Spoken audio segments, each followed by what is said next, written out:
Sale tax withholding क्या चीज़ है? क्या आप ज़्यादा टैक्स डिडक्ट तो नहीं कर रहे या अपने कैश फ्लो से ज़्यादा टैक्स जमा तो नहीं करवा रहे? आज के इस लेक्चर में हम इसको स्टडी करेंगे। आप देख रहे हैं प्रैक्टिकल लर्निंग हाउस, मैं हूं भाई महबूब। वापस आते हैं टॉपिक के ऊपर। तो सेल टैक्स विदहोल्डिंग से रिलेटेड 2-3 लेक्चर हम पहले देख चुके हैं, लेकिन उसमें काफ़ी कमेंट्स आए दोस्तों के कि जो अनरजिस्टर्ड के ऊपर जो विदहोल्डिंग है वो ग्रॉस अमाउंट के ऊपर 5% है, तो उसका कॉन्सेप्ट क्या है। मैंने एक डिफरेंट लॉजिक से उस लेक्चर में डिस्कशन की थी, तो आज हम प्रैक्टिकली उसको देखेंगे कि वो मैंने किस तरीके से वो जो 5% है वो अप्लाई किया है। तो सबसे पहले हम क्विक रीकैप में विदहोल्डिंग, सेल टैक्स विदहोल्डिंग को स्टडी कर लेते हैं। तो विदहोल्डिंग जो होता है बेसिकली वो दो तरह का है। एक होता है सेल टैक्स विदहोल्डिंग, जिसको हम STWH भी बोलते हैं, और दूसरा है income tax withholding. Income tax withholding में सेक्शन 149, 153, 155 और जो अदर सेक्शंस हैं उसके मुताबिक जो स्टूडेंट प्रॉपर क्लासेस लेते हैं, हमने बड़ी डिटेल में स्टडी किया हुआ है कि सैलरी का कैसे करना है, वेंडर्स का कैसे है, जो रेंट का है वो कैसे है, और अदर सेक्शन कैसे है। यहाँ पे एक चीज़ आपने याद रखनी है कि ये जो टैक्स है वही विदहोल्ड करेगा जो विदहोल्डिंग एजेंट है। 153 में हमने स्टडी किया कि 100 मिलियन या इससे ज़्यादा अगर आपका टर्नओवर किसी भी साल में हो गया है पिछले सालों में, तो आप विदहोल्डिंग एजेंट बन गए हैं। यहाँ पे हमने देखा कि अगर स्लैब रेट के मुताबिक अगर आप 50,000 से ऊपर सैलरी पे कर रहे हैं तो आपने टैक्स डिडक्ट करना है। रेंट के केस में हमने देखा कि 1.5 मिलियन तक या इससे ज़्यादा आप रेंट पे कर रहे हैं तो क्यूमुलेटिव रेंट, तो फिर आपने टैक्स विदहोल्ड करना है। इसी तरीके से दूसरे सेक्शंस में भी हमने बड़ी डिटेल में चीज़ें स्टडी की हुई हैं। तो ये इनकम टैक्स विदहोल्डिंग को बेसिकली हम इस टॉपिक में डिस्कशन नहीं करेंगे। हम डिस्कशन, हमारा जो टॉपिक है वो लिमिटेड है सेल टैक्स विदहोल्डिंग के ऊपर। तो सेल टैक्स विदहोल्डिंग को फर्दर अगर हम डिवाइड करें तो एक आती है, एक हम कहते हैं रजिस्टर्ड है और एक है अनरजिस्टर्ड। मतलब एक है कि आप रजिस्टर्ड से बाइंग कर रहे हैं, एक है कि अनरजिस्टर्ड से आप बाइंग कर रहे हैं। तो फॉर एग्जांपल रजिस्टर्ड के केस में अगर बोथ पार्टीज, मतलब जो सेलर है और जो बायर है, अगर दोनों सेल टैक्स में रजिस्टर्ड हैं, यानी कि सेल टैक्स में रिटर्न फाइल कर रहे हैं और एक्टिव है, यानी कि सेल टैक्स के अंदर भी उनका स्टेटस एक्टिव होना चाहिए, प्रॉपर रिटर्न फाइल कर रहे हैं, तो अगर आपको कोई इनवाइस हुई है तो आपने सेल टैक्स विदहोल्ड नहीं करना। ठीक है, अगर 1 लाख की लेट से इनवाइस है और उसके अंदर 18,000 रुपये GST चार्ज हुआ है, तो आपने टोटल जो वैल्यू बनती है 1,18,000 है, तो आपने इसके ऊपर सिर्फ as per rule income tax withhold करेंगे, जो सेल टैक्स है वो विदहोल्ड नहीं करेंगे। ये हम कौन सी डिस्कशन कर रहे हैं? विदहोल्डिंग एजेंट के। जो विदहोल्डिंग एजेंट है, याद रखें सेल टैक्स के अंदर सिर्फ और सिर्फ कंपनी जो है वो विदहोल्डिंग एजेंट है। अदर देन जो कंपनी है विदहोल्डिंग एजेंट नहीं है। मतलब AOP और जो बिजनेस इंडिविजुअल है उन्होंने टैक्स विदहोल्ड नहीं करना, वो विदहोल्डिंग एजेंट नहीं है। अब इसमें केस आता है कि अगर आप गवर्नमेंट टेंडर है, यानी गवर्नमेंट को सप्लाई दे रहे हैं, तो गवर्नमेंट वाले अभी भी यही कर रहे हैं कि जो सेल टैक्स की अमाउंट मेंशन होती है उसका 1/5 यानी कि 20% विदहोल्ड करते हैं, और वो अलग बात आपको चालान वगैरह नहीं देते, वो आपकी कॉस्ट ही आपने पे करना होता है। बहरहाल हम अभी देख रहे हैं कि दोनों पार्टी रजिस्टर्ड हैं और उन्होंने एक दूसरे का जो सेल टैक्स, जो बायर है बेसिकली उसने सेल टैक्स विदहोल्ड नहीं करना, क्योंकि अगर उनका स्टेटस जो है वो सेल टैक्स के अंदर दोनों का रजिस्टर्ड और एक्टिव टैक्स पेयर है।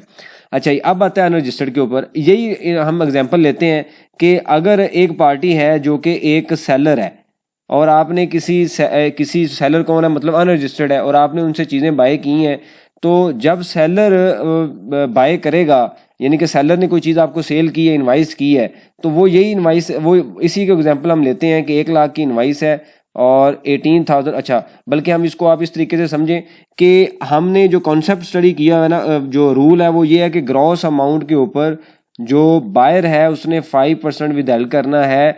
अगर वो जो सेलर है, यानी कि आप अनरजिस्टर्ड से बाय कर रहे हैं, तो 5% ऑफ ग्रॉस अमाउंट आपने जो टैक्स है वो विदहोल्ड करना है। अब होता ये है कि हम ये करते हैं कि अगर हम इसी एग्जाम्पल को लें तो सेलर ने आपको इनवाइस कर दिया 1,18,000 रुपये पे। तो जो प्रैक्टिस चल रही है, जो काफ़ी लोग इस चीज़ पे कंफ्यूज हैं, क्या करते हैं कि 1,18,000 यानी कि जो इनवाइस आपके ऊपर वो अमाउंट मेंशन करता है ना, उसके ऊपर आप 5% लेते हैं, जो कि वैल्यू बनता है 5,900, वो आप विदहोल्ड करते हैं। अब जो अनरजिस्टर्ड सप्लायर होता है वो ये कहता है कि मैंने आपसे 1,18,000 रुपये लेना है, बाकी जितने भी टैक्सेस हैं आप खुद जमा करवाएं। तो अल्टीमेटली ये जो 5% होता है, जो कंपनी है वो अपनी पॉकेट से, यानी कि अपने कैश फ्लो से जमा करवा रहे होते हैं। तो इस वजह से जो टैक्स बनता है वो भी उन्होंने अपनी जेब से जमा करवाना है, क्योंकि अपनी जेब से जो 5% अपनी पॉकेट से जमा करवा रहे हैं। तो अज्यूम ये किया जाता है कि भाई 1,18,000 है, उसके ऊपर 5% यानी ग्रॉस अमाउंट के ऊपर हम 5% लेंगे, यानी कि ये जो अमाउंट है ना ये इसके ऊपर 5% ले लेंगे। अब देखें, इसमें 2-3 चीज़ें हैं जो बड़ी इंपॉर्टेंट है। और हम किस तरीके से जो टैक्स है वो बचा सकते हैं, सेव कर सकते हैं।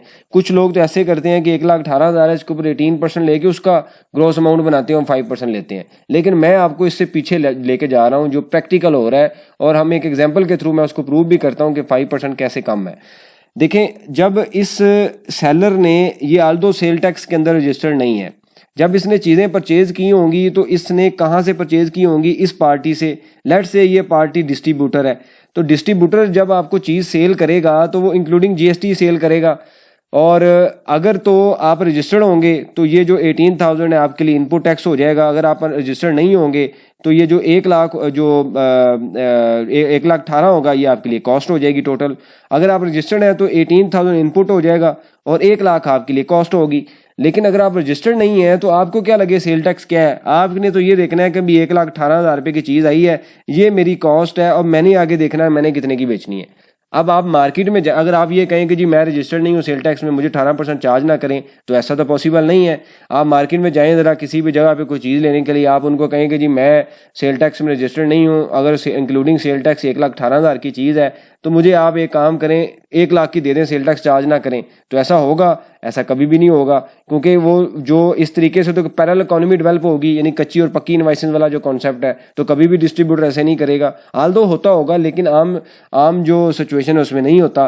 तो इसका मतलब ये हुआ कि जो सेलर आप अनरजिस्टर्ड है और आपको इनवाइस के ऊपर वैल्यू मेंशन कर रहा है, वो अंडरस्टूड की बात है कि वो क्या है, इंक्लूडिंग सेल टैक्स है, यानी ग्रॉस अमाउंट है। अब जब आपके पास ये वैल्यू आएगी, इनवाइस आएगी अनरजिस्टर्ड की, तो आप क्या करेंगे? 1,18,000 ये चूंकि ग्रॉस वैल्यू है, ठीक है, तो उसने क्या हुआ है कि 5% ऑफ ग्रॉस वैल्यू, ठीक है। तो अब आप क्या करेंगे? 1,18,000 पे डिवाइड करेंगे और मल्टीप्लाई बाई 5 कर देंगे, तो आपके पास जो वैल्यू आएगी वो कितनी आ जाएगी? 5,000 की। तो यहाँ पे आप देखें कितनी वैल्यू आ रही थी? 59 की। तो 900 बेसिकली आप सेव कर रहे हैं अगर आप इस तरीके से इस लॉजिक के थ्रू इसकी कैलकुलेशन करेंगे। और ये प्रूव्ड है, और ये ऑलरेडी मैं प्रूव कर चुका हूँ। इसके ऊपर काफ़ी बेशुमार जो ऑडिट है वो भी कंडक्ट हो चुके हैं, यानी कि इसमें काफ़ी डिटेल में ओपिनियंस है।